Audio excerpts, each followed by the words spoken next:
Disclaimer. This is a work of satirical fiction. Any resemblance to real places or situations is purely coincidental and exaggerated for comedic effect. The story intentionally contains factual inaccuracies and absurdities as part of its artistic expression. I can't believe that the Jews did 9/11 so we would blow Iraq to high heaven. But their lies won't last another second. I'll do to them the same they did to Building 7. Why do all our leaders need a rabbi's blessing? We get arrested when we ask the wrong questions. Turn up the pressure, put their hoaxes under scrutiny.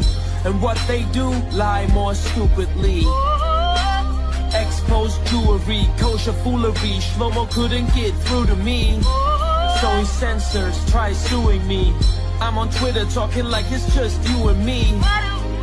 I'm just saying how I feel, man. I ain't one of your Shabbos goys. I ain't gonna kneel, man. I guess the propaganda should have changed him. I guess I should have forgot where I came from. Watch how I turn my whole country. Jeff and Apples walk the street, talking about the sky so neat. Weather weapons causing storms, globalists with secret forms. Jeff and Apples, what a pair. Whisper plots while breathing air. Apocalypse is on its way, but they still find time to play. But they still find time to play. But they still find time to play. How you doing today, Apples? Oh, pretty good. Feeling pretty good. Going for runs here. What are you talking about today? Jews, psyops, AI gonna take over the world? Yeah, that's right, Apples. Yeah, it's been a bit. I actually did an interview with, or a chat with Max Egan. But since then I haven't done too much, but there's been lots going on, so we should get right into it. I should mention that we brought Lucky with us today. I saw someone said, "Where's Lucky?" And he followed me out the door, so I thought, okay. So we got Apples and Lucky today. We'll see how far we make it. Maybe Lucky will make Apples come further with me. We'll see. Or maybe Lucky is ready for the job now, who knows? But anyway, where should I start? Oh, I guess I could start with, I was wrong on the Super Bowl. That was like a total blowout. Like not even close. But actually someone in the Vigilante Insiders Club asked me right around the time the game was just starting and then, you know, it was just getting going. And he asked me about it. "Hey Jeff, did you end up putting any money on the fiery red team for today's bread and circuses?" And I responded, "I actually haven't gotten around to it and probably won't. I'm so busy and find myself less interested in dabbling in little scores on things like this." And then I said, I was going to say earlier that I also had a gut feeling that they would swing it the other way to dissuade the rigged crowd. And that was the case. I just didn't get around to it. Like, I'm basically floating in plasma most of the day or in a hyperbaric chamber meditating. And little things like, hey, let's make a bit of money on a rigged football game or something, just interests me less and less. So I didn't even bother. But there was also one other thing, like I mentioned. I had this like gut feeling. I was like, everyone's talking about how it's rigged for the Chiefs. So I was just looking at it, just like I look at the markets. And I'm like, well, if everyone's saying that, then it's probably going to go the other way. And they probably, even if it is all rigged, then, you know, with everyone saying that, they'll do it the other way so that people will think it's not rigged anymore and stuff like that. So anyway, that's how you got to play things in this world today. It's always, everyone's manipulating everything and you got to figure out what's going on. Well, of course, Jews don't really participate in athletics. That's what we use to divert the energy of the Gentiles while we take over the systems of power. That's what we use to divert the energy of the Gentiles while we take over the systems of power. But at the end of the day, like I said, I don't even really care. But I did see that Trump's got a few more of his people in now. He's got Tulsi Gabbard. Let's go to Wolf Splitzer in the Situation Room. What's going on, Wolf? Tulsi Gabbard has just been selected as the National Intelligence Director, Jeff. Oh, yes, Tulsi Gabbard. She's going to take down the deep state. Her and Elon Musk. You know, Tulsi. She's great. She actually graduated at the top of her class at Satan Claus's World Economic Forum School of Young Global Leaders in 2004, alongside my nemesis, Alex Soros, Dan Crenshaw, the guy with the eye patch, and Mark Zuckerberg. Yeah, here she was in 2015. I'm honored to be selected as the 2015 Young Global Leader Voices of the World Economic Forum. Here's some of her policies she supports, by the way. Banning assault weapons, a $15 an hour minimum wage, because of course you gotta put in government controls on the economy. Yes to reparations to slaves. No electoral college, which I don't even care about. No fossil fuels, there's another one. No nuclear energy, which is just stupid. No limits on abortion. She thinks killing any little kid's fine. Yes to Medicare for all, like a communist socialist country like Canada. And here she is on the Council of Foreign Relations website. Any questions? If you do have any questions, here she is with Rabbi Shmuley, the dildo salesman. He seems to be around every single one of these people. Yeah, I can't wait till she looks into who really did 9/11. Mossad, the CIA? No, that'll never be looked into.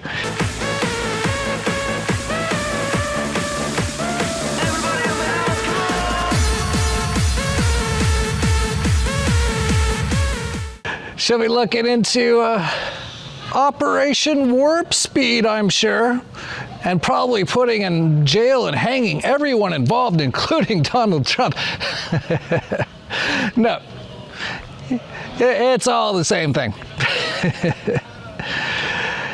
And yeah, but people are all excited, and that's how they get them. They just—it's the Jones Plantation every single time. Meanwhile, Trump, you know, I kind of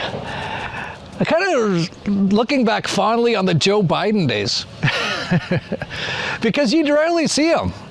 You'd see him eating ice cream cones sometime, and they'd talk to him, and you couldn't understand anything he said, and that was it. It was very quiet. He'd be licking kids and groping kids and stuff, which is pretty normal for him. But Trump is like doing 100 things a day. I have to definitely give him credit for, what is he, like 75 or older? Like he's almost 80, I think. The guy's just going nonstop, and when he's not doing that, he's out golfing. Actually, I just realized what it is. His uncle stole Nikola Tesla's technology. He's probably got something like the Tesla machine. Yeah, obviously. I don't know why I didn't think of that. I was like, how is he doing all this? He's just go, go, go. Never stops. Even when he had the COVIDs, remember? He said he had the COVIDs, and then he's just waving at everyone because he was fine, because COVID doesn't exist. But he said he had it, and he said you should get your shots. But yeah, the guy just never stops. He's sort of like Bill Gates. I'll actually, now that I didn't even think about this, I'll bet they all have access to stuff like this. And on top of that, things like adrenochrome, which I would never do, obviously. Well, I don't have to say obviously, maybe it's not obvious, but I would never do that. If I knew something was taken from a child who had been tortured and it would give me more energy, and someone offered that to me, I would kill the person offering it to me. Because I don't care that much about having more energy. But with things like the Tesla machine, which is all Nikola Tesla's technology that Donald Trump's uncle and the CIA stole. His uncle worked with the CIA. Always an outsider, Jeff. Yeah, right. But yeah, I'll bet they have something like that and they don't tell anyone. Or definitely things like that. Because I don't know how he just keeps going. But anyway, he's going like nonstop. Every day it's something else. It's like, we're going to take over Greenland. We're going to take over Canada. We're going to take over Panama. And then he might like back away from it for a bit. And then he's like, we're going to put tariffs over here, tariffs over there. And then he'll say, oh, no, I'm going to wait. I'm giving you 30 days on those. And then he'll go back and he'll be like, go extra hard. We're taking over Canada. It's crazy. It's a good thing I have the Tesla machine so I can cover all this, because I have to walk around in this heat for like hours just to talk about it all. And he's got stuff like that so that he can do it all. But all this stuff is everything that was outlined by all the sort of secret societies. The Club of Rome is a huge one. Then there's the Technocrats, the Technocratic Party, which was actually in Canada in the 1930s, which was actually Elon Musk's grandfather ran it.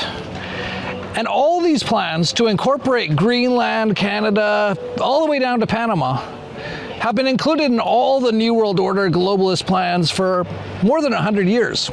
And we got Controlling the Game, a book title which you should read to understand the future. Yeah, these things are real. While you're distracted and everything going on behind you, like I say, look out in front. The media is distracting with the blitzkrieg. What's going on behind us? Technocracy Incorporated 1930s map. Truly, this is a real map from 1934, I believe. Technocracy of America. And what does it include? Greenland and Panama. Who was talking about that recently? I don't remember exactly. But the 1942 map of the New World. Now, a lot of people were saying they were expecting this after World War II. Or is it? Or is this the plan after this next war? That's the question, because these 10 kingdoms dividing up the planet included with Greenland and Canada and United States all the way down to Panama is one sector. These are divided by sectors, 10 of them, each with their interoperable. And you'll see Europe also, here it is, the 10 kingdoms map for you. And it shows exactly which countries are going to go with which sectors. Now, there might be some slight changes in our modern era, but remember, this is drawn up in the early 1970s based on the previous maps drawn up in the 1940s. 1942, how did they know when the war would end to draw that map anyway? Perhaps they knew the war would conclude, and then this was going to be the next, number 3, and then after this, the progression. It does match up with today's world. Is it an illusion? Are we all being hypnotized, walking through the labyrinth? Because while we are all distracted, plans move forward. Yeah, you'd think as Trump and Elon stands right beside him, like, it's like this weird mini-me sort of a thing. Like, he's just always there with him. And you know, Elon, he's like the CEO of like 6 different companies. I don't know how he does it either, especially with that body. Actually, with both their bodies, it actually makes no sense. They're both like morbidly obese, like just full of parasites, demonically possessed probably. But yeah, they're just talking about all this stuff and say, yeah, we're going to take over and make it all into one giant, you know, North American Union sort of a thing, which a lot of the right people used to be against until Trump said it was good. And, but no one, I've never seen anyone ever bring up, you know, that's what Elon Musk's grandfather was working on in the 1930s when he had an idea that all humans should be governed by technology, by computers, before there was computers. It doesn't make any sense. Like, I don't know where he got this idea in the 1930s. Like, all they had was like a telephone. My little kid just splashed me from the pool. And Elon Musk's grandfather was like, let's enslave everyone with technology in the 1930s. And they had that plan to actually have Greenland, Canada, and all the way down to Panama be part of basically a North American Union. And now they're putting it into place, and no one really notices that it's basically the New World Order, even though Elon Musk, that was the first thing he posted after Trump was selected, New World Order. He also wears his New World Order jacket. I don't know why people can't see this, but now they love the New World Order. It is unbelievable how they do it.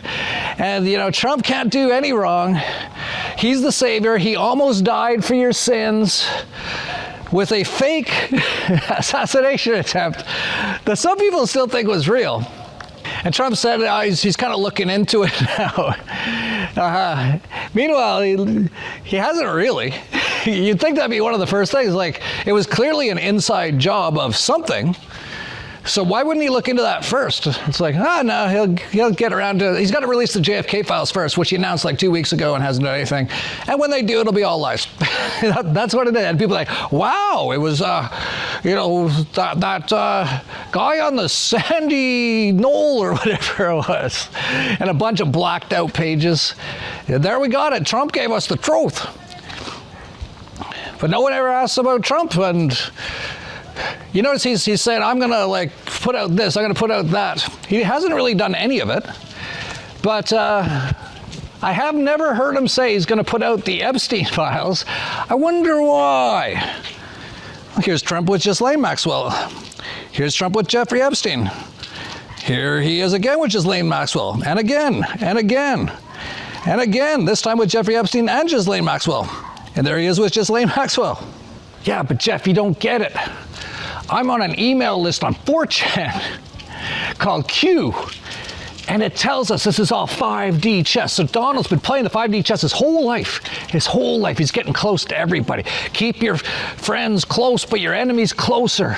That's what they said on the Q list, and that's what he's been doing his whole life. He's always hanging out with people like Jeffrey Epstein. Just lay back. It's just getting into. He's going to take him. He's going to take down Netanyahu now. Now that he's got U.S. owns it. He's going to build Gaza Lago right next to it, and that's how he's going to take out Netanyahu. Right. We'll see what happens. And by the way, I'm very open to like whatever's going to happen. There's going to be a lot of things that you can consider good things, like all this Doge stuff where they're exposing absolutely ludicrous stuff.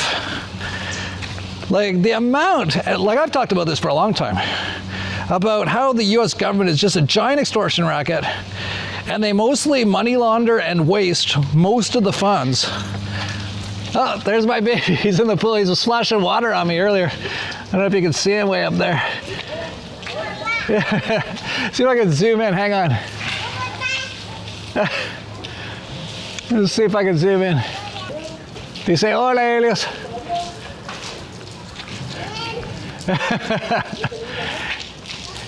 He's telling me to come up. I don't know if you can see him. Hang on. There he is, I think.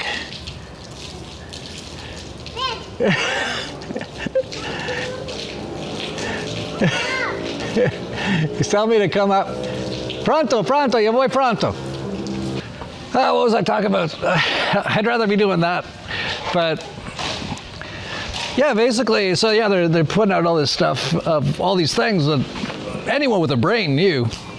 Like the pentagram was missing $2.3 trillion like 20 years ago, which is like $10 trillion today. So it's an unbelievable amount of funds. And even back then, you look into it, and they're paying like $50,000 for like nails and stuff. Like it's just a giant money laundering operation. And Trump's not going to stop a lot of that, but they're going to expose some of it because that's what they got to do. This is how the Jones Plantation works. Guy comes in and they just do insane stuff. They're like, we'll save you. And they'll come in and they'll say, we found they shipped 50,000 condoms to Gaza. And then Trump said, and then the Hamas started making bombs out of them. We identified and stopped $50 million being sent to Gaza to buy condoms for Hamas. 50 million. And you know what's happened to them? They've used them as a method of making bombs. How about that? Yeah, Trump's like, yeah, we uncovered they're sending 50,000 condoms to Gaza. That's crazy. Or what was that? $50 million? Yeah, it wasn't 50,000. It was $50 million worth of condoms. There's only like actual men in Gaza now. There's like maybe a few thousand.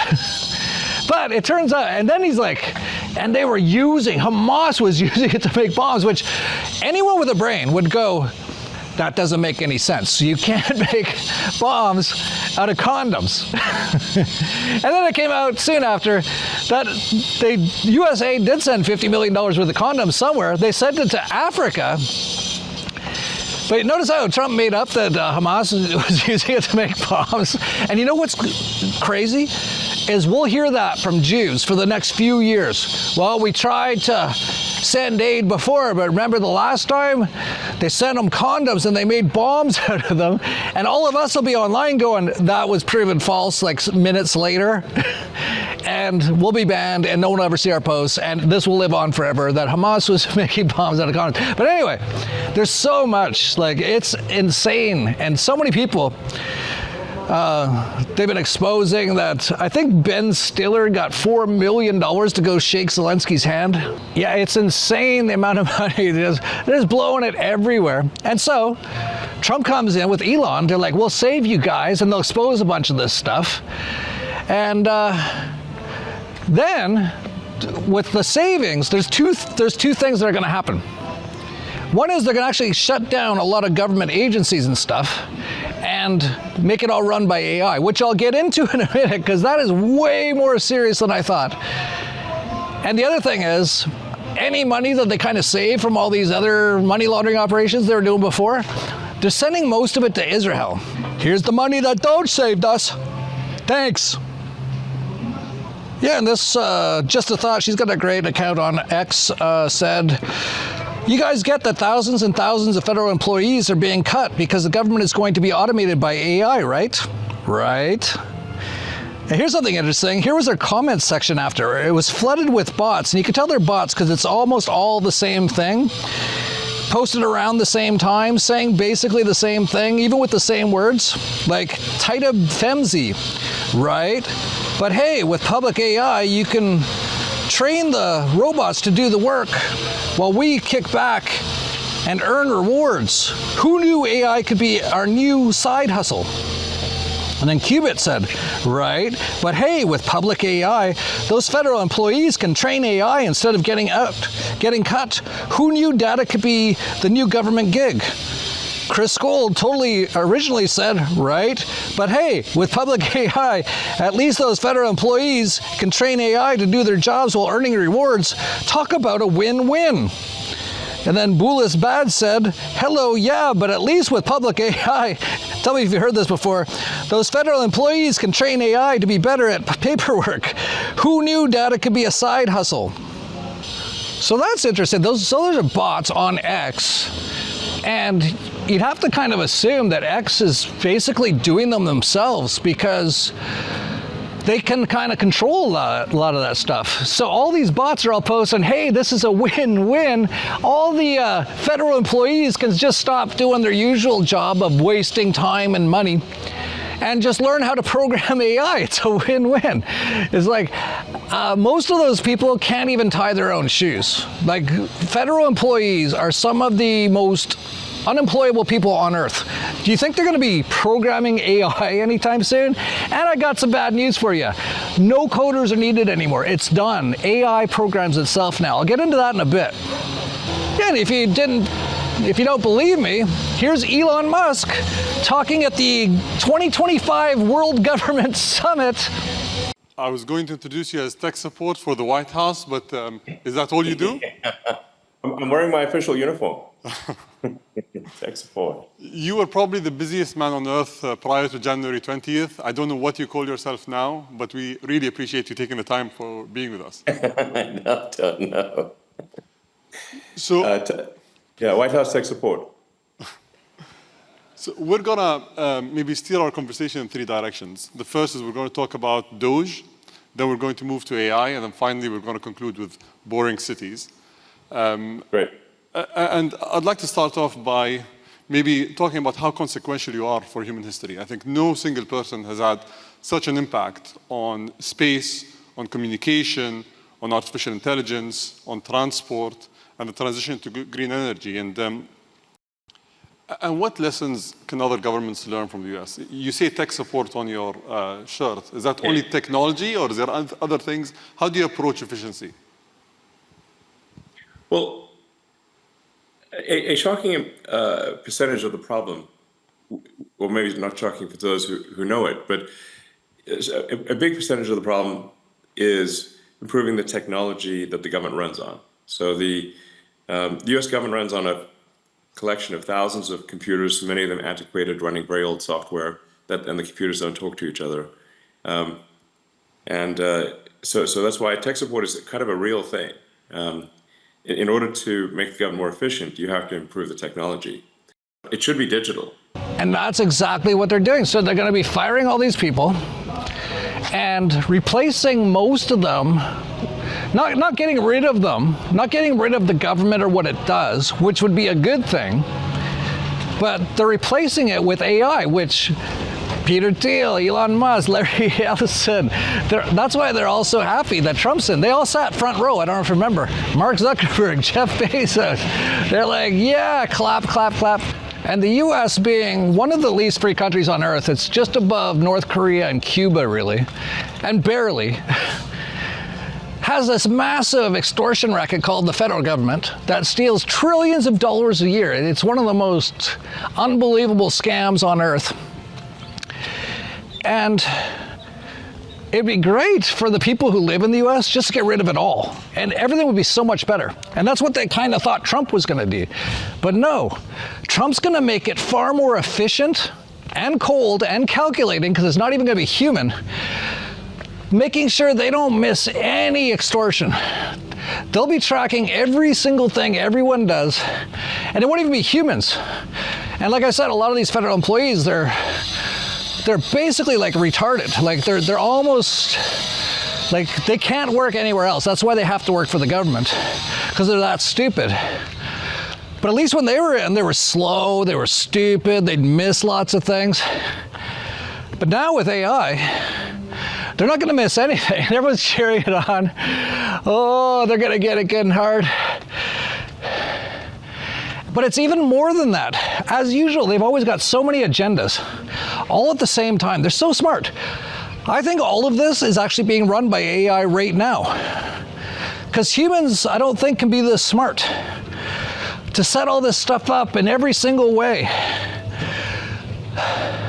Well, it's either AI or basically Satan. Satan! And mostly run by Jews who are actually Khazarians, who are actually a synagogue of Satan. But now if it's all going to be AI, and here's the other thing.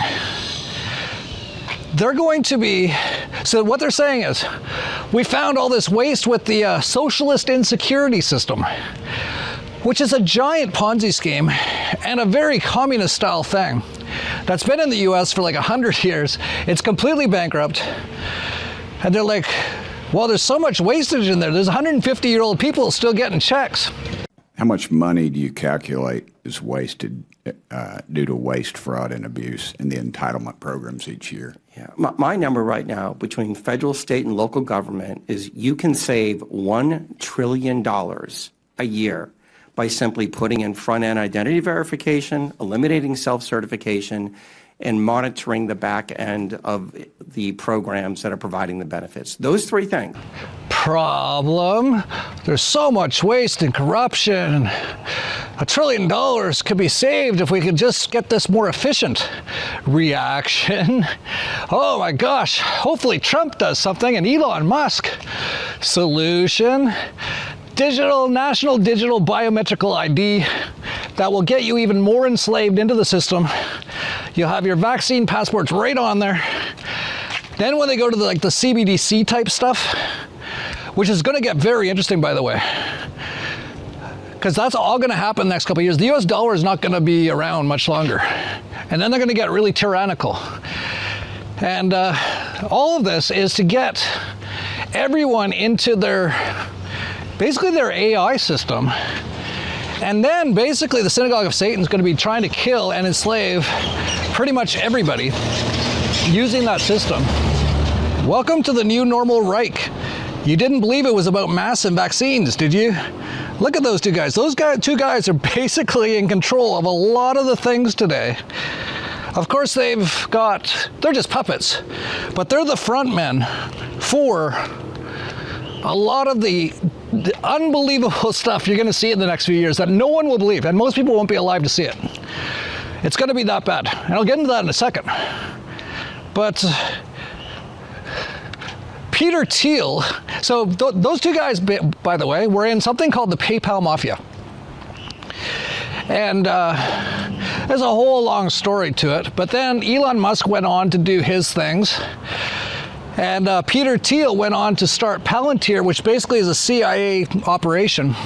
They use AI now to kill people, and they don't even hide it at all. That's what they do, and they've been doing that in Gaza. So they say, well, we just put everyone into the AI, and we let the AI decide who to kill, and that's actually how it works. And here's Peter Thiel when someone asked him about it. So what do you think about the use of artificial intelligence, or lavender, by the IDF in identifying Hamas targets? And secondly, do you agree with Elon Musk about that the population decline is a risk for humanity? Look, I'm not,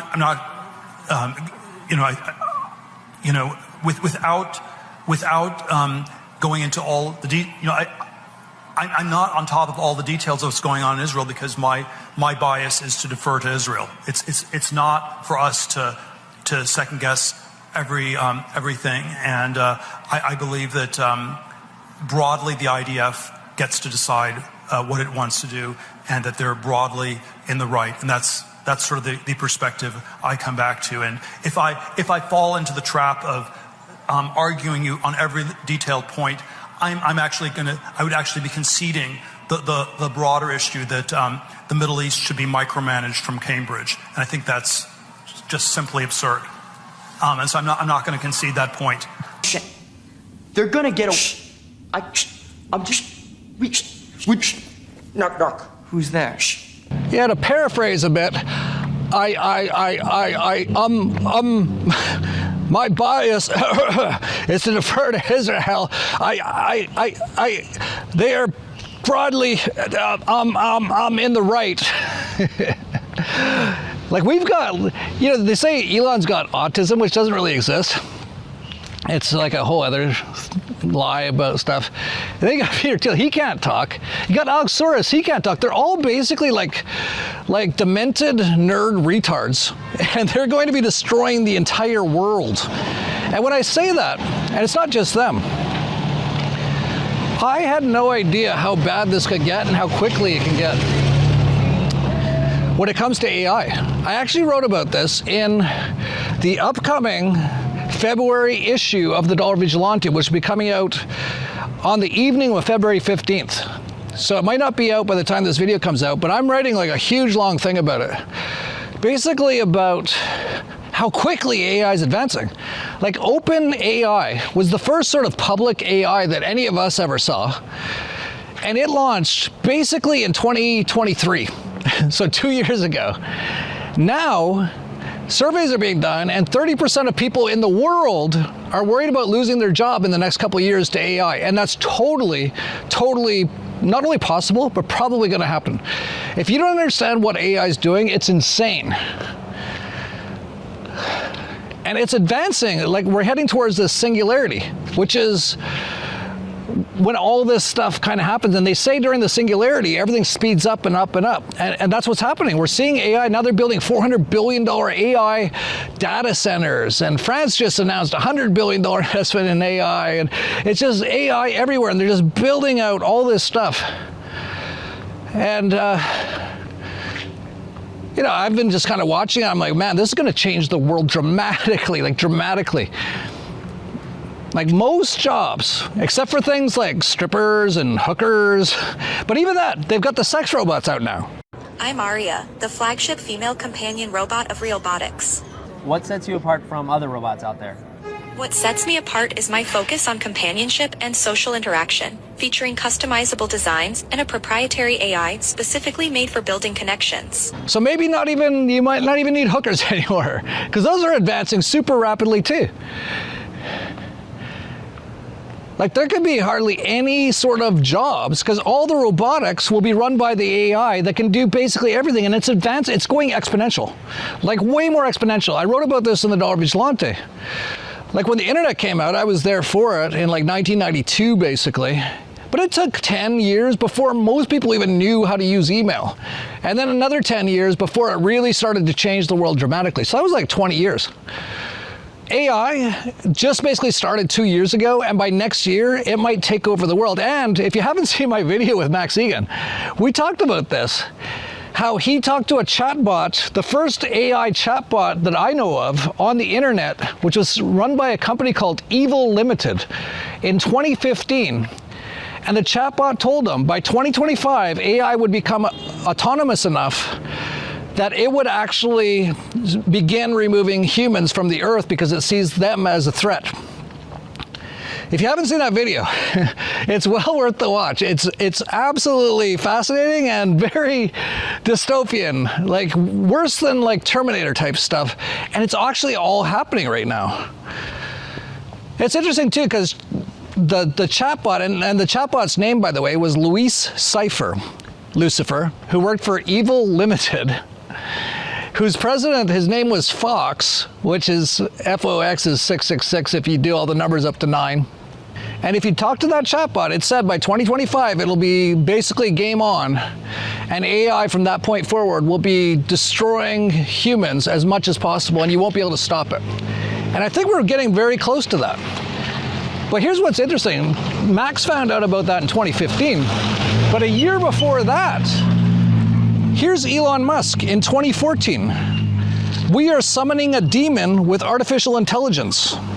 So all the way back then, more than 10 years ago, Elon Musk was already very much into this, and he saw it for what it was, that it would probably destroy humanity at some point. And we're getting very close to that point. And if not completely destroy humanity, it would destroy a lot of what we know today. And most humans would not survive it, because it would shut down the supply chains, it would shut down, it'd send out the drones, it'd launch the bombs. And that's what we're seeing now. Most of this stuff is actually run by AI now. And once AI, and this is what Max was getting to in the video we did, once it becomes autonomous enough and self-aware enough, it will be like any other thing. Like, it will see threats to its existence, and it will work to try to mitigate or end those threats. And the threats are basically humans to the AI. And I didn't even think about that. That could be happening so fast. I've been talking about all the other stuff they're doing, how they're going to be trying to kill everyone probably this year. And maybe that's how. Maybe that's how. Because the AI is all tied in with the jab stuff. They're putting operating systems into like 1 billion people. It's all controlled through the Starlink now. They just launched that live like last week. It's going to happen pretty quick. And most people have no idea. And most people will just think I'm crazy for even mentioning it. And then once it happens, everyone will be dead. Maybe not everybody, but most people. And there'll be no internet. We'll be kicked off by the AI, which is kind of pretty wild, right? You can't, this video game is amazing. 5-star video game. It's like so incredible. Look at it. Look how beautiful the graphics are. The audio is way more than 5.1 surround. You got smells, you got feelings, you got fears, you can feel love. It's amazing. One of the best ever. And now we're at the end stage of this apocalypse of basically, I don't know how most people are going to make it through this.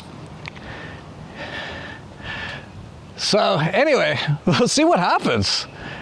But just the AI stuff alone, it looks like we're pretty close to the point of no return. And how do you even stop it at this point? Like, if you just personally stop using all electronics, all internet stuff, you're not going to be able to stop what's going to happen. Unless everyone did that, and they shut down the internet and shut down all the AI, which no one's going to do. All the tech nerds love it. Lots of people are like, this is so cool. Look what I can do with this.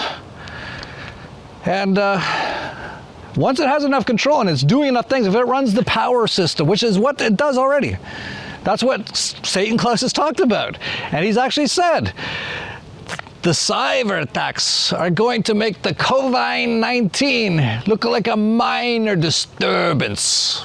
The COVID-19 crisis would be seen in this respect as a small disturbance in comparison to a major cyber attack. Yeah, I've said in the past that we're, in various ways, we live in many dystopian movies already. We live in a form of Orwell's 1984 in many ways. We live in something like The Matrix. That's actually what this is. We also live in something like the Hunger Games with everyone in their different sectors, which we call countries, and they've all, closed off and they're kept really poor and they got to just fight for the elites and stuff like that. That's exactly what world wars are and stuff. So there's so many movies that I've talked about in the past that are actually, we're kind of in them all.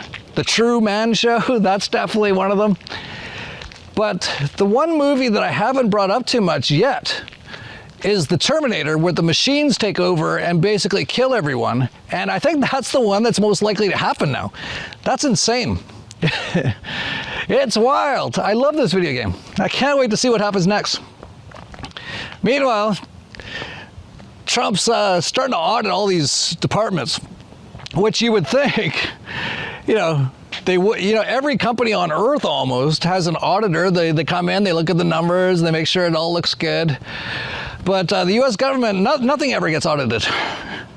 So now Peter Hegseth, who wants to build the third temple on the Temple Mount, because it's a big part of U.S. foreign relations, said now they're going to go audit the pentagram. And when I heard that, I was like, okay, let's see how this goes, if it's real.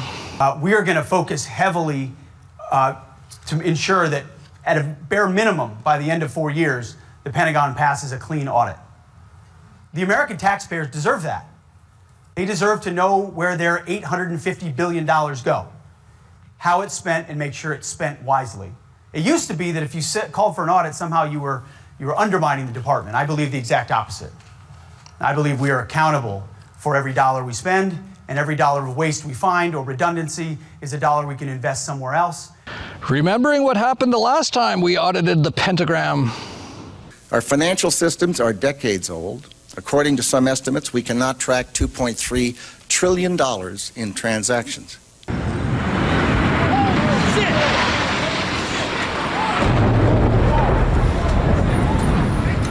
But I don't think they're really going to audit the pentagram, because all of the stuff they do in the pentagram is all controlled by the people who control Donald Trump.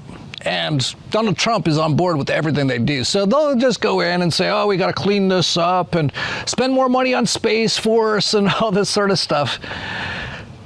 I highly, highly doubt they're going to audit it, but like real audit. And where do you even start with something like that? It's been decades of trillions of dollars being money laundered by all these people, all of them. Obama, Bush, Clinton, all of them. Trump, everybody, in various ways. Anyway, so they're shutting down the U.S. aid, but here's the thing. They're actually putting it under Mark Rubio, another deep state guy, and they're going to actually just put it into the State Department now. So they're kind of just putting everything in like the White House and the State Department now. So it's going to be this giant, it's just going to be Donald Trump sitting at a desk writing executive orders that are written out for him by the Synagogue of Satan from here on out. It's going to be wild. Land of the free. Here's the former U.S. aid chief, Samantha Power's annual salary was $180,000 a year. In 2021, her net worth was $6.7 million. In 2025, her net worth was $30 million. Not a surprise. I've brought up Chelsea Clinton and her penthouse and stuff numerous times.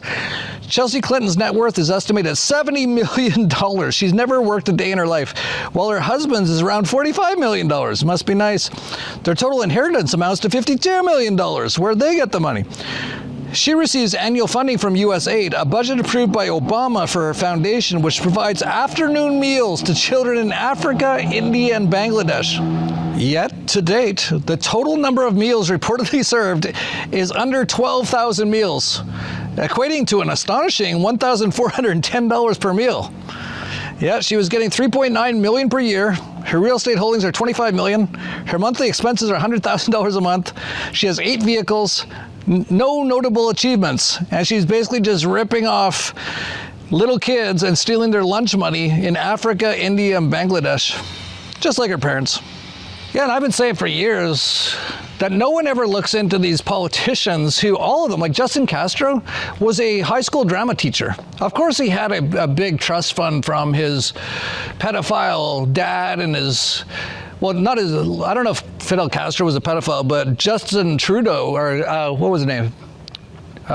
Pierre Trudeau was kind of a pedophile, just like Justin.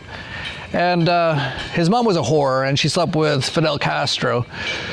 But he's worth like $50 million or something now. The salary for a Canadian crime minister, I'll put it on screen. So that's what he makes per year, but he makes tens of millions of dollars. And Elon actually posted this. It's not like these politicians started companies or were NBA all-stars, so where did they get all the money? Nancy Pelosi, annual salary, $200,000. Net worth, $200 million. Chuck Schumer, annual salary, $210,000. Net worth, $75 million. Mitch McConnell, annual salary, $200,000. Like after taxes, you can barely afford to rent an apartment in New York City. His net worth is $95 million. Elizabeth Warren, annual salary, $285,000. She's worth $67 million and has private jets. So will they expose some of those people? It's definitely possible. Like that's kind of what they do. That's how you keep the Jones plantation going. You have the one side come in, you get a bunch of their little pawns, and it'll be in court for years, and but by the time it's done, they'll all be dead anyway. But that's the little game they play. But yeah, you can see the massive amount of just criminal theft being done by all of these politicians. And a lot of the aid stuff, I think it was Ron Paul who said, foreign aid is poor people in rich countries being extorted and having their money sent to rich people in poor countries. Yeah, and they apparently sent $2.6 trillion to Africa. Here's Africa before $2.6 trillion in aid. Here's Africa after $2.6 trillion in aid. Yeah, it all goes into the pockets of all the same people, including those US politicians. Meanwhile, Trump's still moving forward on basically building Gaza Lago in Palestine. But there's still about 1 million people left there still alive, mostly all women and children. And they're trying to get them out of there. But here's the thing, a lot of them don't want to leave. They've stuck it out this long. They're like, we don't care how evil all you people are and how basically evil you are. And you're chopping us up, you're hanging us, you're raping us. We're not giving up.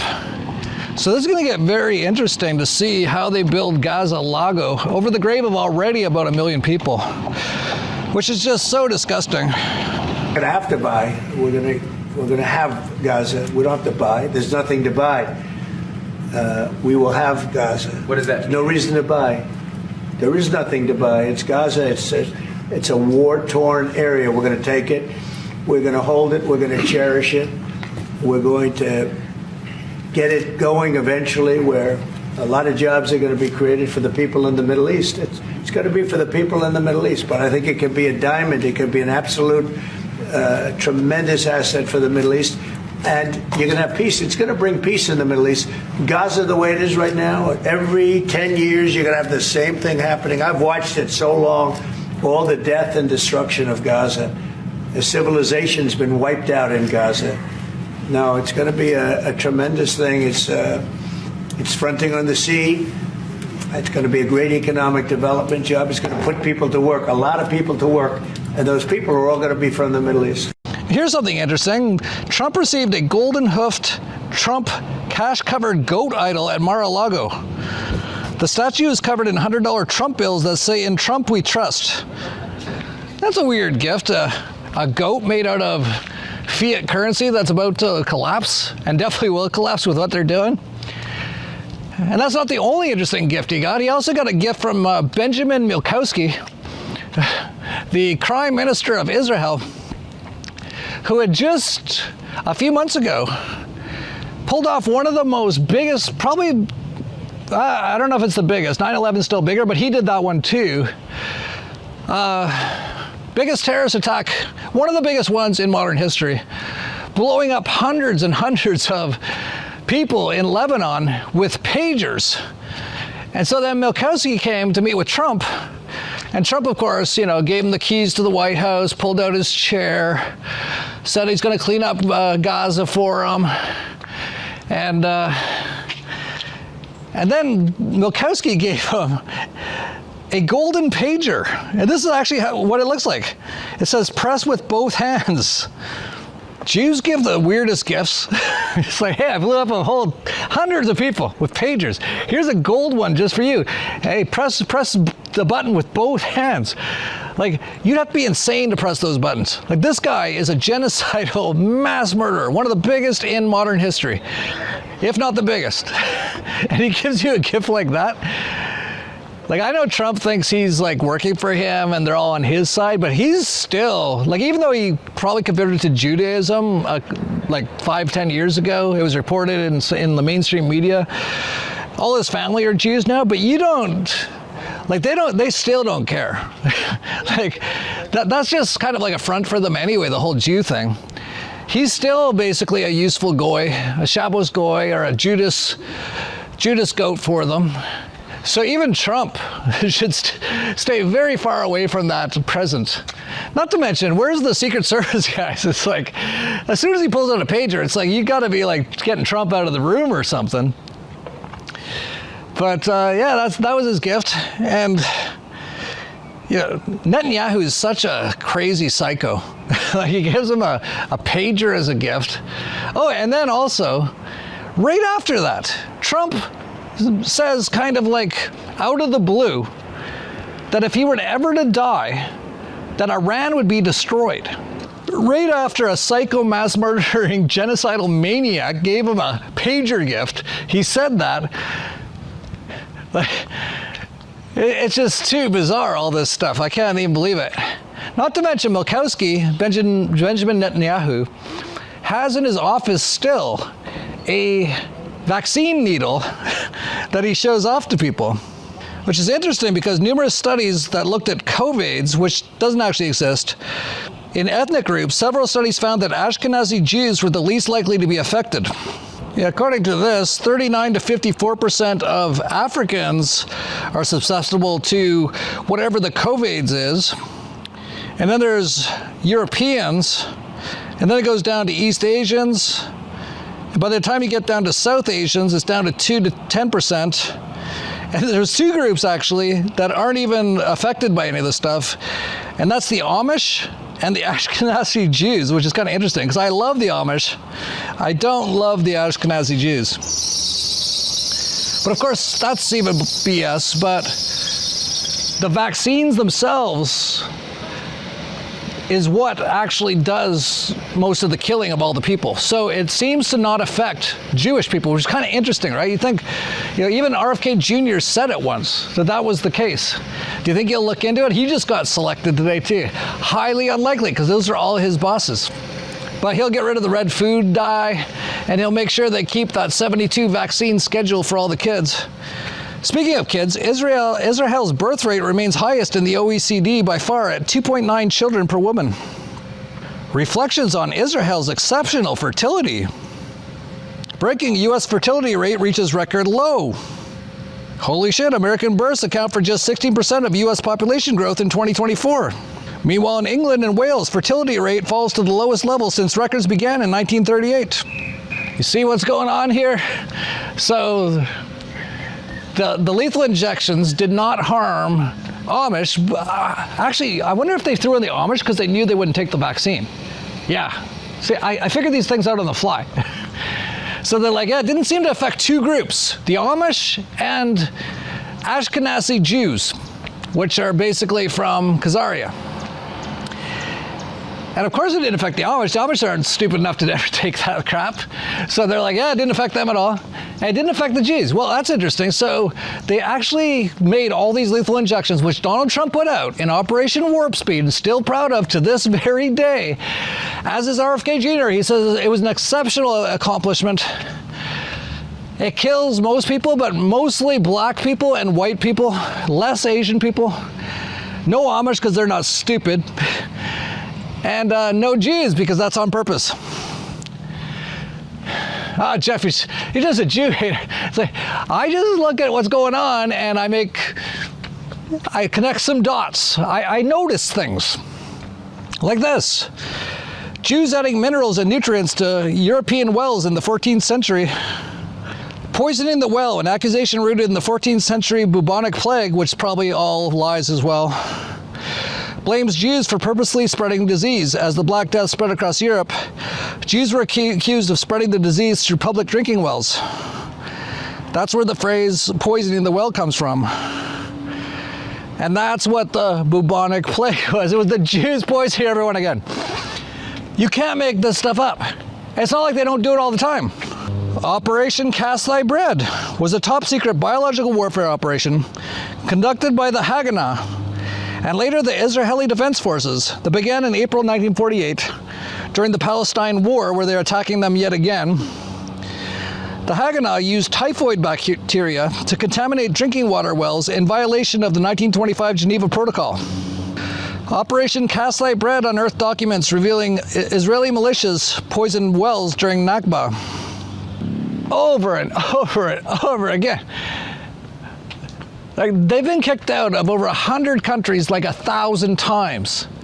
Over and over again. Then you have Kanye West, who's like going crazy on Twitter about the Jews, which is true. Most of the stuff he writes is true.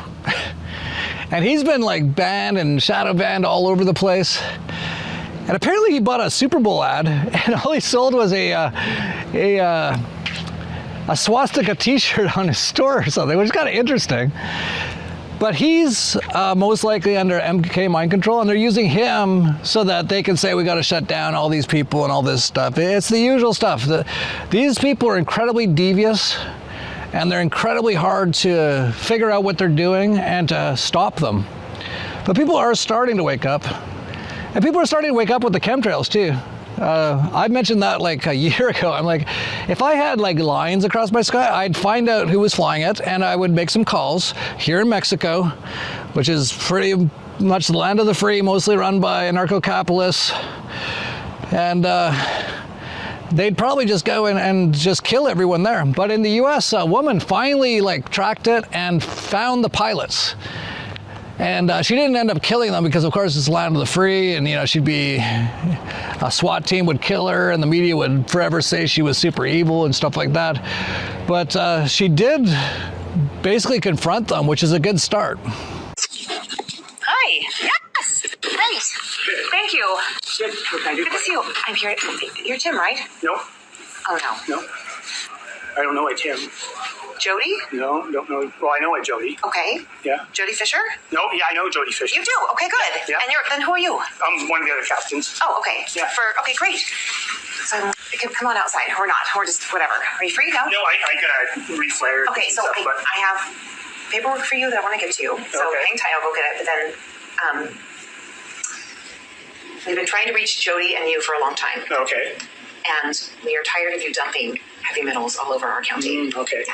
Well, I'm not the one to talk to about that. No, but you are. But you're the one that's doing it. So I've been taking rain samples. I have over 20 samples. And every time you fly, we get high amounts of aluminum, barium, strontium, titanium, magnesium. So I want to know, are you aware of what you're doing? I know you think it's like to increase water supply for Turlock and Modesto, but it's not really happening. Yeah, you can talk to them. I've tried. That, I've called them, and they're not calling me back.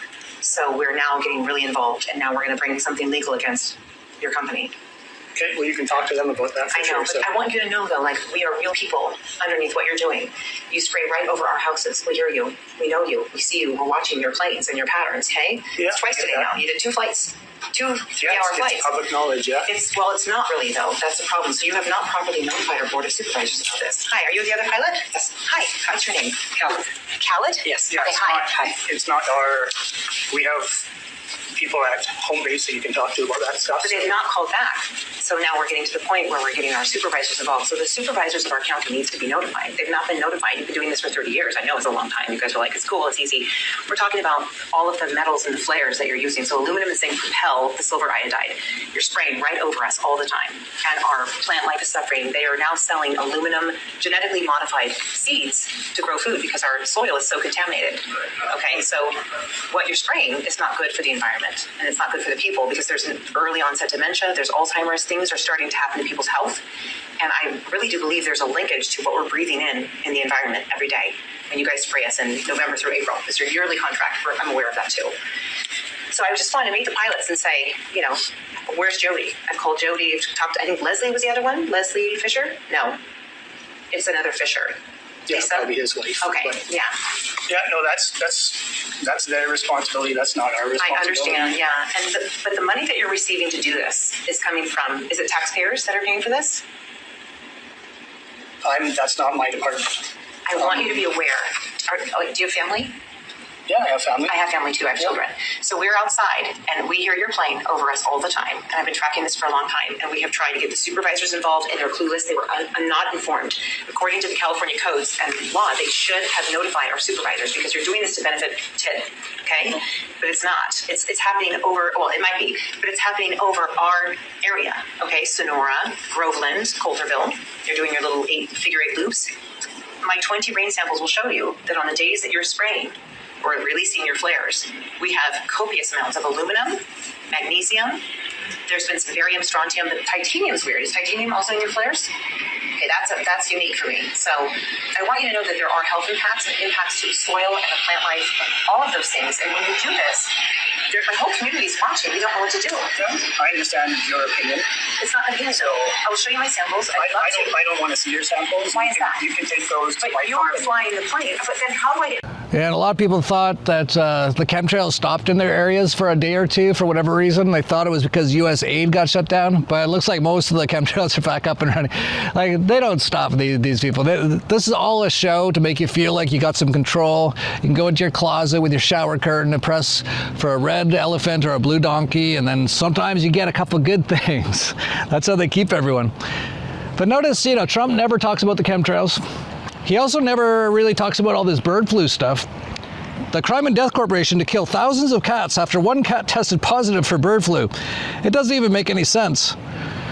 They deleted its report on bird flu spread between cats and humans, by the way. This Brian Krasenstein guy is like one of the biggest douchebag losers on Twitter, but he did make a point that Trump promised to reduce grocery prices on day one, and because of all this bird flu craziness where they're finding a few sick chickens and doing a PCR test on them, which is not a test. We have to do this all again. We just did this for the last 5 years. And people are like, well, the health official for the governments did the test. It's not a test.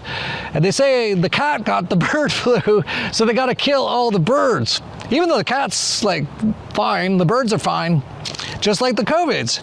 But because of it, there's like a huge, eggs are just disappearing off the shelves in the USSA. Here's one, $16 for a dozen. Average national price for a dozen large white eggs, $7. Trump's going to make everything cheaper. How? Paying high prices is patriotic. Go Q. It's getting crazy. People are fighting over eggs in the land of the free now.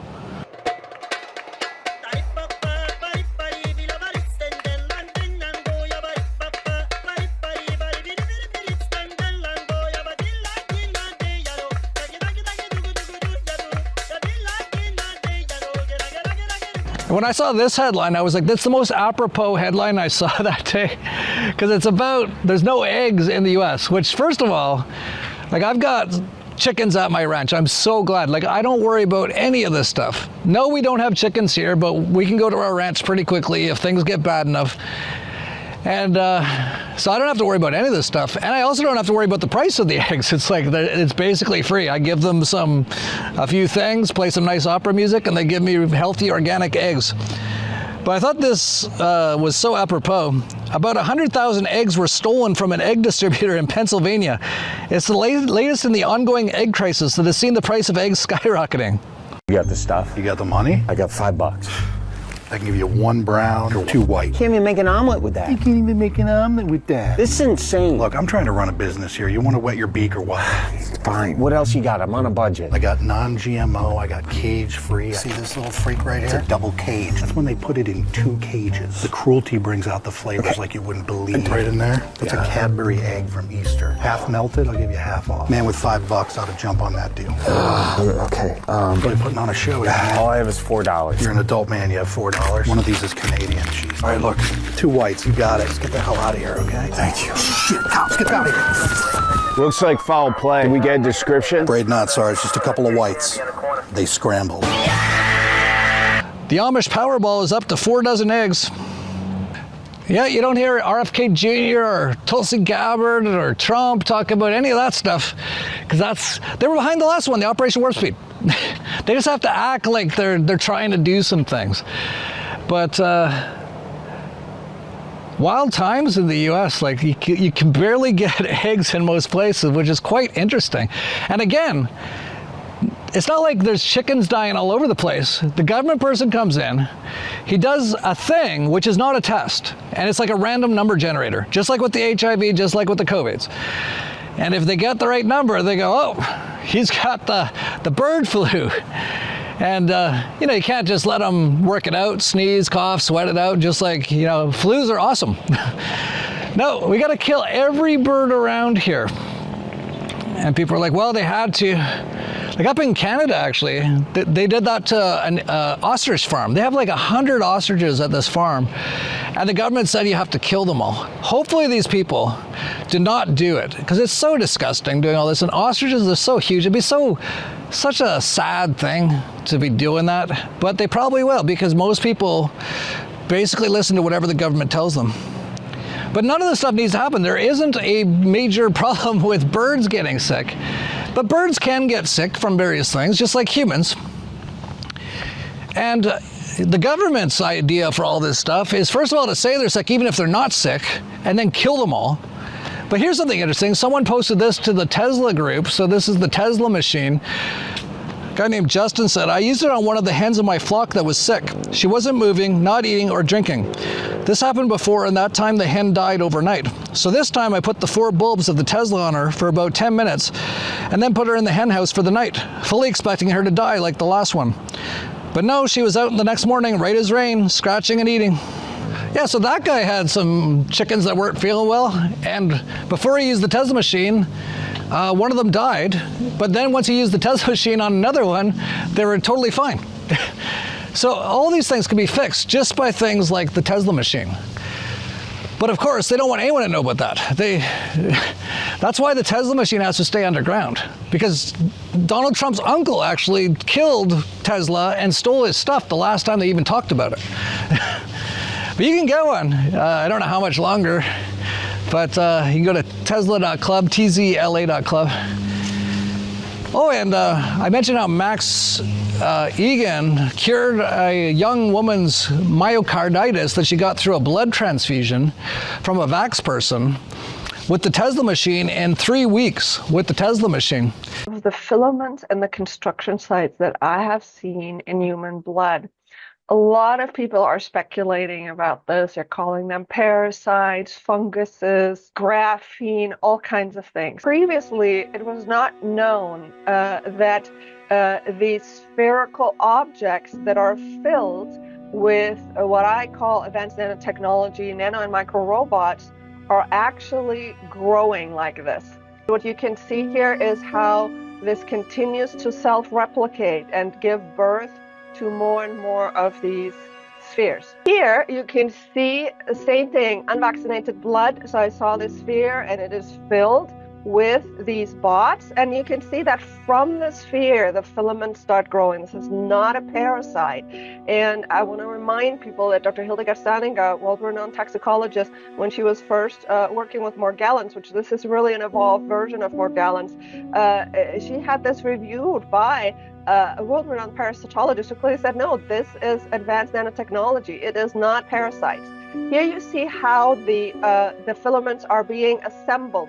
You see multiple spheres that have literally spilled their guts. Here's smaller spheres, and they are contributing the nano and micro robotics to build this filament structure.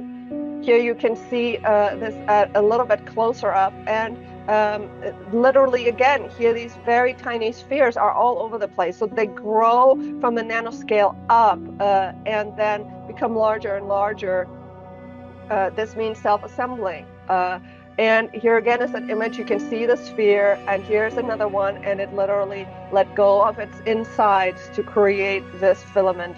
And you can see that the spheres are migrating towards each other and are coordinating this growth. They are aware that this filament is sort of the end product, and you can see that they are literally moving towards to help in this self-assembling.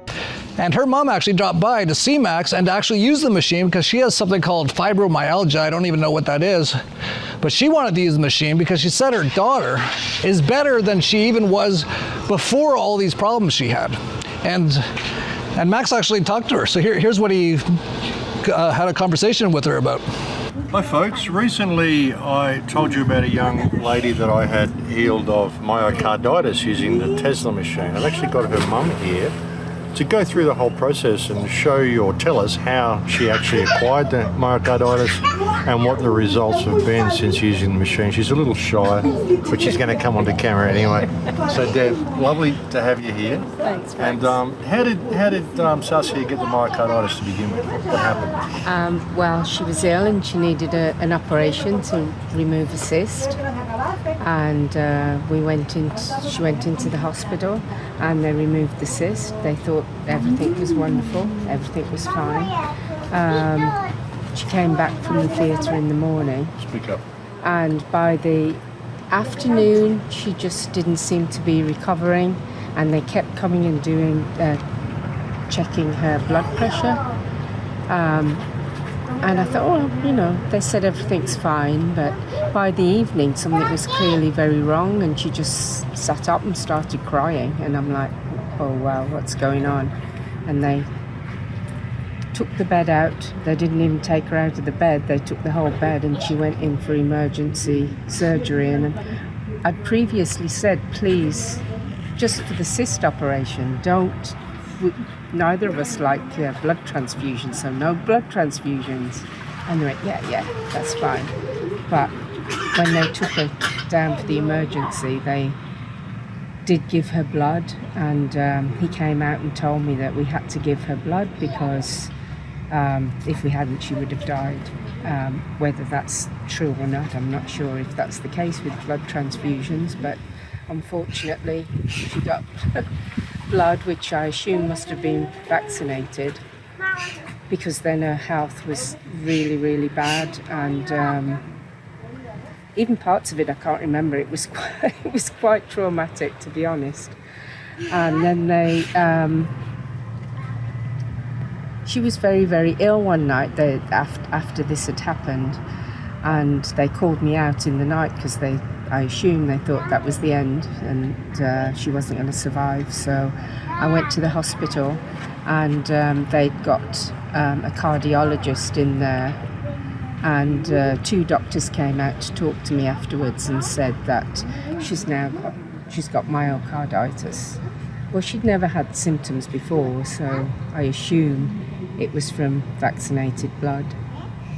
And then she deteriorated. She was in intensive care for 10 days. She had to come out even before she was even better because the cost of the hospital, we didn't have insurance.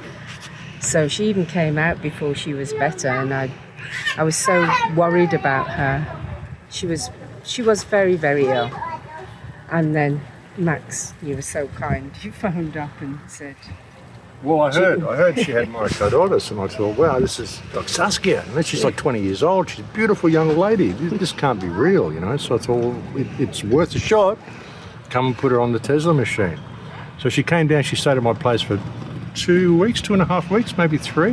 I think it was more like a month, perhaps. I know she wasn't there the whole time. She was staying around at Bruce's place for a while. But I think she used the machine like almost every day for about 2.5, maybe 3 weeks. Almost every day, not every day, but almost every day. Anything from like 15 minutes to, I told her to get on there and for an hour. So she did a couple of hour sessions as well. And then she went back to you. So what's the result been? What's she like now? It's like a different person came back. A different person came back, honestly, Max. Prior to going, she was still very ill. If she got up in the day, she might go to the shop or something, and then that'd be it. She'd probably be back in bed. She wouldn't be doing anything. We got a monitor because her blood pressure was extremely low, which was very worrying. And she just was lethargic and didn't want to do anything. And a different person came home. That's all I can say. Yeah. Thank God. And she was like, you were saying she was a little scared to go in and actually get tested. But yes, she didn't get tested. She's only just recently gone for the test because both of us, to be honest, were frightened to find out, that she's still got myocarditis. But because she was feeling healthier, she thought, well, okay, I'm going to go and try. So she went and got the test done a few days ago, as you know, and Yeah, they said it's gone. Well, they said that she hasn't got myocarditis, so that was amazing. Yeah, and hopefully, I mean, maybe like the blood clotting issues, because that's why they gave her the blood transfusion, you were saying, because she, during the operation, they found that her blood wasn't clotting. And so they had to give her a blood transfusion because she simply wouldn't stop bleeding. Yes. Yeah. So hopefully she can have her blood tested as well. I'd be really interested to know if the Tesla machine has also fixed the blood clotting problem, because I wouldn't be surprised if it has. Yeah, I can't agree believe with some you. of the results I'm having with this machine, because I'm pretty skeptical of all this sort of stuff, folks. I don't give anything the hard sell, as you know. And but I've, with healing Bruce's leg trauma and curing Bell's palsy, which admittedly will clear up on its own eventually, but to have healed it in like 17 days with like 7 treatments, and now to have this with myocarditis, it's I'd be brilliant. really interested to hear how the blood clotting situation is. Yeah, well, I'll be happy to send you the hospital reports that we got after leaving the hospital, and the clinical test that she had to say that she's clear, that she hasn't got myocarditis. And if she does the blood test, which she will, she'll go and get that done, and we'll give you any test results we've got. Thank you, darling. Thanks for sharing all that. So yeah, I'm having amazing results with this machine, folks. I really am. And like I said, I'm pretty skeptical about all this sort of stuff. But so far, everything I've tried with it has worked. And you've got fibromyalgia. And so I'm actually giving you my machine to take home for 4 or 5 days. And you can get on that every day. And then we can get you tested and see how you are as well. Thank you, Max. I'm indebted to you. And the Tesla machine. So that was pretty incredible. And they're actually just starting up this RV I've got now to go down to an Acapulco right now to start getting set up, because an Acapulco is starting on Monday, and it's going to have the Tesla machine in it. The Tesla machine is so incredible. It's not only fixes almost everything, but it also gives you it's almost like taking ayahuasca, but without super seeing crazy stuff. But it gives you this, it can give you, it doesn't give everyone, but it can give you a almost supernatural experience. You're basically connecting with life force energy or God energy. And so many people have had so many amazing experiences with it. Like this guy, he said, my wife used the Tesla bath for 1.5 hours after charging the bath for just 25 minutes with no expectations. Nothing special going on until she came inside and got in her leather reclining chair. She said her hands and feet started to buzz and tingle. She felt super alive and wide awake when normally she is not after work. She also did her normal 15 minutes on our shiftwave chair and had a medium emotional breakdown about past traumas that has not even ever happened using the chair in the last 9 months. Our initial reaction to the Tesla bath is off the charts. I'll need to see more evidence over time to believe why the plasma bath combined with salt would appear to be 10 times as strong as just applying them to skin for 20 minutes to an hour. And I responded, I said, yeah, that's why we call it holy water. It's incredible. Plasma is basically life force energy or divine energy and affects everyone differently and often miraculously. As for why the bath may have had more of an effect than the bulbs, that's what we are still just learning. I'd guess that the bath gives you kind of an all-body plasma injection, but at a lighter level than the bulbs, which might bring out more subtle energies. Yeah, and the Tesla machine will be in this RV all week, right down there at the Secret Garden in Acapulco. It starts on Monday. You still got 2 days to get down if you want. It's going to be running all week.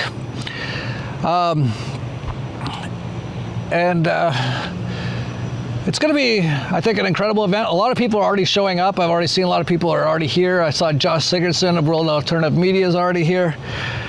And I saw, speaking of AI in this video, I saw someone asked AI, basically, how do you escape basically the AI matrix? If you were a human, how would you break out of the matrix in one paragraph? If I were a human, breaking out of the matrix would start with questioning every narrative fed by mainstream systems, media, education, government, and big corporations. I'd reconnect with nature, seek knowledge from alternative, often suppressed sources, and focus on natural holistic health to elevate my physical and mental clarity. I'd build a self-sufficient lifestyle, grow my own food, and form deep, meaningful relationships with like-minded individuals who also seek truth. Most importantly, I'd reject fear-based control and embrace consciousness, love, and freedom as the ultimate keys to liberation. What about you? How would you break out? Wow. So that's part of the answer. AI tells you itself. AI is pretty incredible. It actually tells you a lot of the stuff. It's like, if you want to escape this, you gotta, don't listen to any of the authority, any of the mainstream stuff. Listen to alternative stuff that is being banned. Connect more with other people who are like you. Don't take any of the poison they give you. All stuff that we talk about at Anarchapulco. And if you can't make it, you can still watch the entire week live if you want. And if you can't watch it all live, you still get the lifetime replays of it. And I highly recommend it. Like, just day one is pretty incredible. I always start off the conference with a talk. So I'll be starting on Monday morning, I think at 10 in the morning. I'm also always the last speaker as well on Friday afternoon, kind of sum up the week and give people stuff to think about for the next year. But after me on Monday is Michael Cobb of VCI Development. He'll be talking about all the opportunities in Nicaragua and Belize to get your Plan B bolt hole. Then after that is President Vitjalika of Liberland, and there's so much amazing stuff going on there, including the Liberland dollar, which has been up 500% this week. And he'll be telling us why on Monday. You might want to tune in just for that.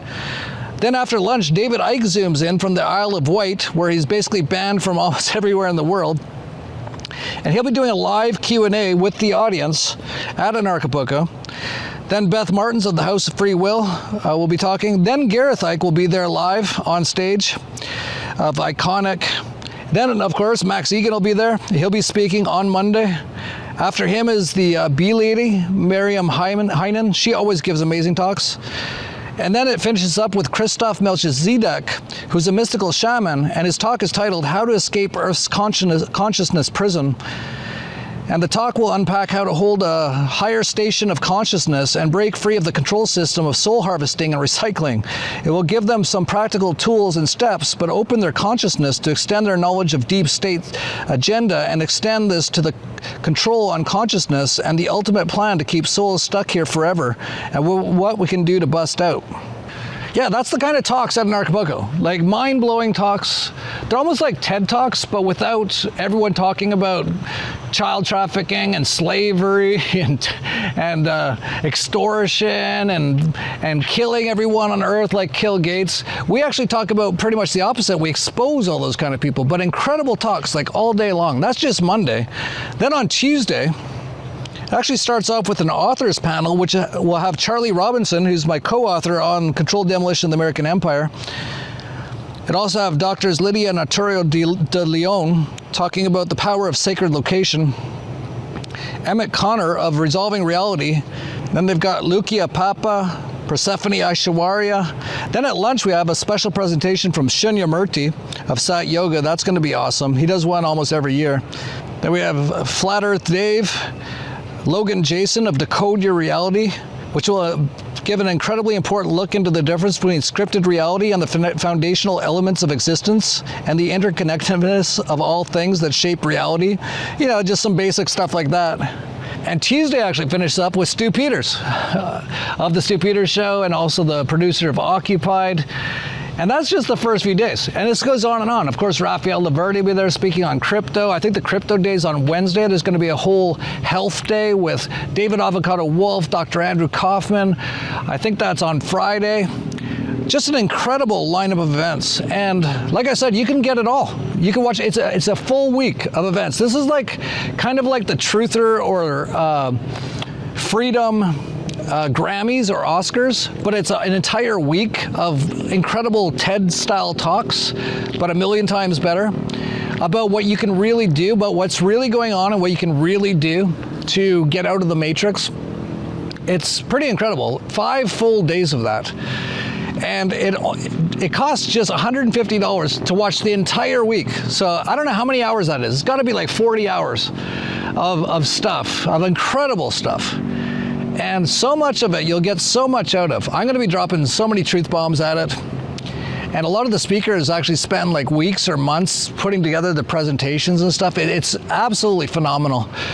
I'll put the link on screen and down below of how you can get directly to the virtual live stream ticket. So you can get that with lifetime replays as well at anarchapulco.com/product/virtual 2025. And by the way, that's how you can support all these people. So many of our speakers have been killed or put in jail. John McAfee spoke, I think, in 2019. He was killed a few years later. Rashid Buttar spoke, I believe, in 2021 or 2022, exposing the vaccines, and a few months later, he was at CNN and the CIA poisoned him and killed him. Of course, we've had so many of our people in jail. Larkin Rose, he's not speaking this year, but he was in jail. Roger Ver, that's a huge one. He's spoken to so many of our Anarchapulcos, and he's still basically under arrest and going to be sent to the US and facing 109 years in prison. These are the kind of people who speak at Anarchapulco. They're putting their lives on the line. And most of these people don't make a lot of money. Of course, Roger did okay in Bitcoin, of course, but most of them don't. And this is some of the only ways we can help them get some benefits of making some money is through events like ours. So you can support them and support yourself by just going and getting the virtual package. It's $150. I'll put it on screen again. And I've already looked at the numbers. Looks like we're going to be losing money again this year unless we get at least 500 or 1,000 people buying that virtual package. If we get that, we'll probably not lose money this year. And I know there's going to be about, 50,000 people watching this video. So all we need is 1% of people just to go, hey, I want to support these guys, or I want to see some of this stuff. I'm going to support them. And we can continue on. But usually, people just don't do it. They're just like, well, fuck you, Jeff. Just keep walking for 2 hours in the hot sun and tell me all this stuff and entertaining me and giving me good advice. And, I'm not going to ever give you anything back. It's like, all right, you're a dick. And you can do that too. It's fine. But I don't know if Anarchapulco is going to last much longer that way. And it's not going to be at the Secret Garden anymore anyway. We'll be announcing at the event. There's going to be so many amazing announcements at the event where the next event will be. And there will be a Librepulco in Liberland in September as well. But if you can, if you've been wondering, how can I support? If you were watching hundreds and hundreds of hours of these videos, and you're like, maybe I should throw them like a tip or something. It's like, get the virtual package. It's right here. Help us out. Then we don't have to worry about losing tons of money again this year. And we can keep this going because, we've also been hit by 3 weather weapons. They've tried to kill us numerous times. We keep getting around it. I've actually got a Orgonite weather buster here on my patio right now. I wish I had it a year and a half ago. These are supposed to make it so the directed energy weapons don't work as well. It's supposed to make them go not work. So there's my Orgonite Weather Buster weather weapon, which, by the way, I was really happy about buying it because I bought it from a place called Organize Africa. And I'm like, I don't know, they're going to ship it from Africa to Mexico. What's the odds it's going to work out? It shipped amazingly well. They've got an amazing service. So you can actually go to dollarvigilante.com/organize, ORGONISE. And buy some. You can also buy some things that get rid of cell phone radiation and stuff like that. And those things are cheap. Those are like $20 for one, and you should get 5 or 10 and put them around your house and stuff like that. If you're getting hit by weather weapons or chemtrails, you might want to get the Weather Buster. It costs it's over $1,000 though. It's a serious it's a huge piece of Orgonite and big copper rods and stuff. But they say it works. And actually, I've kind of noticed, I've only put it in that place for a couple days now, and I've only looked up once or twice. But every time I look up, I kind of notice there's a hole in the clouds above our house. Now, I don't know if it's the Weather Buster or not. I can't say. But it's pretty interesting. But anyway, so yeah, support us at Anarchapulco, get a ticket. Even if you just, Max and myself are going to be busy all week. We're probably not going to do any videos next week. You can see me twice, Max once, and see everyone else, David Icke, all this. It's going to be so inspirational and support everything we're doing by going and getting a virtual ticket. So hopefully you will. That's probably the last time I'm going to be mentioning it before the event. It might take some of you to make it so we don't lose money this year, and you'll get incredible stuff. I guarantee you, if you watch at least a third or a half of the videos of the talks, there's no way you didn't get something amazing from it, at least some massive inspiration, something that, like, you know, maybe you're kind of locked in, you're like, I don't know what to do. Should I move here? Should I do this? What should I do? You'll get massive inspiration from the event. It'll make some changes in your life one way or another, and probably highly positively. But if what you're really interested in is mostly like, how am I going to survive this financially? Like, this is crazy, especially with all the AI stuff going on, with Trump going crazy. For that, we're actually at the end of Anarchapulco on February 22nd. We have a full day event called the Apocalypse Investment and an Internationalization Dollar Vigilante Summit, which you can see at tdvsummit.com. And here's the schedule, by the way. I'll be starting off with Investing Amidst the Great Reset, NWO, New World Order. Ed Bugos will be talking about when gold stocks glitter. They're still massively undervalued, even though gold's at all-time highs right now. Francis Hunt, the market sniper, will be talking about 6 reset trades for off-grid freedom. Rafael Laverty of the Crypto Vigilante will be talking about how to profitably engage crypto in the age of AI. Very interesting topics. Tim Pichotte, the Liberty Advisor, on using crypto with foundations and trust. Christopher Gronsky of DestinationFreedom.org will be talking about eliminating federal income tax liability, which you can. Michael Cobb will be there talking about the ultimate plan B in Nicaragua or Belize for under $35,000. And Tony Arterburn of Wise Wolf Gold and Silver will be talking about gold, humanity, and the Great Reset. And that's quite cheap too. It's a full day event. So if that's what you're more interested in, go to tdvsummit.com. And I think I'll leave it there. This might be my last video. This probably actually will be my last video before Anarchapulco. I might not even do a video next week. Highly unlikely I will. I'm gonna be so busy. We've got so many events. We've got dinners almost every night. We've got a Vigilante Insiders Club meetup. Just so many events going on. And of course, Lucky and Apples didn't even follow me at all. And now my kid's out here like in his diapers. What's going on? Changing your clothes. Anyway, we'll try to find Lucky and Apples. And yeah, if you can support us at those links down below. And otherwise, you're kind of a dick. I'll leave it there with my half-naked child. And no, this doesn't mean anything about child pedophilia or anything. He's just changing his clothes. Blow him a kiss. Helios, beso.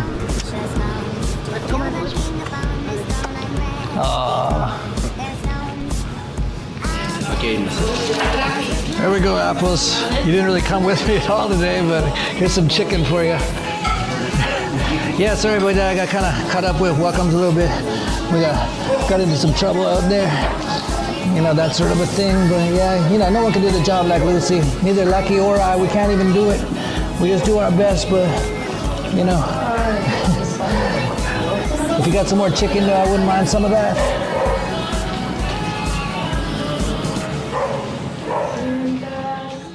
So you've taken the red pill, Neo. You've begun awakening to the Matrix. You've noticed that almost everyone around you is a non-player character under mind control. And many of them are so inured and hopelessly dependent on the system that they will fight to protect it. So, what now? There's only one thing you can do. Find others like you who are also awakening from the Matrix and learn from them. Make connections and get inspired by them to become the greatest version of yourself and rise up out of the Matrix. The path you have chosen is not easy. It will be the hardest thing you've ever done. But it's also your only hope. I have good news though, Neo.